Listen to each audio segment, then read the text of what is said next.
By now, I'm sure you've all heard about the importance of vitamin D3.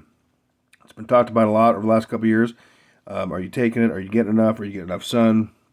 Um, are you taking the right one? Okay. Vitamin D2, ditch it. It's got to go. It's out of there. Doesn't absorb well. Vitamin D3, you can take in supplement form. You can get your vitamin D through uh, certain foods in your diet, and you can get it from the sun. So depending on where you live, how much sun exposure you get has a lot to do with that. Um, let's talk about the quality of supplement, right?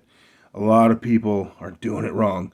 So you have a lot of D3 supplements that are not very potent.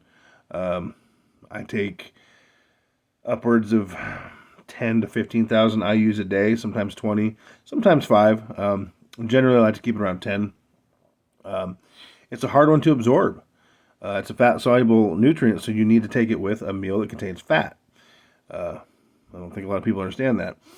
That's why you'll notice that what they do is they put carrier oils in it.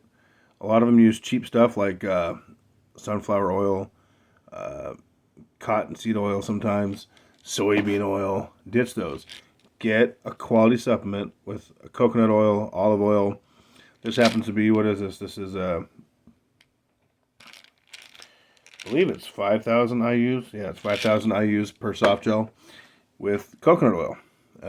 Something else you need to consider is taking vitamin K2 along with your vitamin D3. The reason for that is vitamin D can become toxic if you have too much calcium in your body from various things like supplementation, antacids, through certain foods, and if you lack vitamin K2.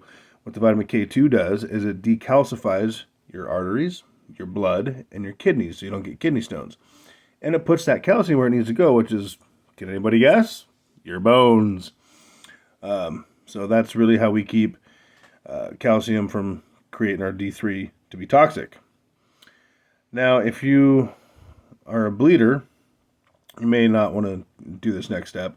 For the rest of us, I think it's advisable to take a baby aspirin a day. I take two, 81 milligram. I'm not a doctor. This is all for entertainment and your own knowledge. Uh, K2 can coagulate the blood, make it a little bit thicker. We don't want that. We want thinner blood for anti-stroke purposes, anti-heart attack purposes. Men want it for certain sexual functions. So it's important to keep the blood from getting too thick for a lot of reasons. So that's why I like to throw in the aspirin in there with it.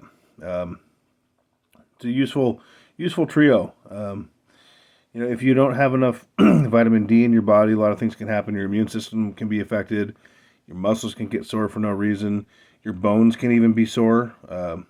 These are all vitamin D deficiencies, and a good portion of the general public happens to be vitamin D deficient. So something to look into.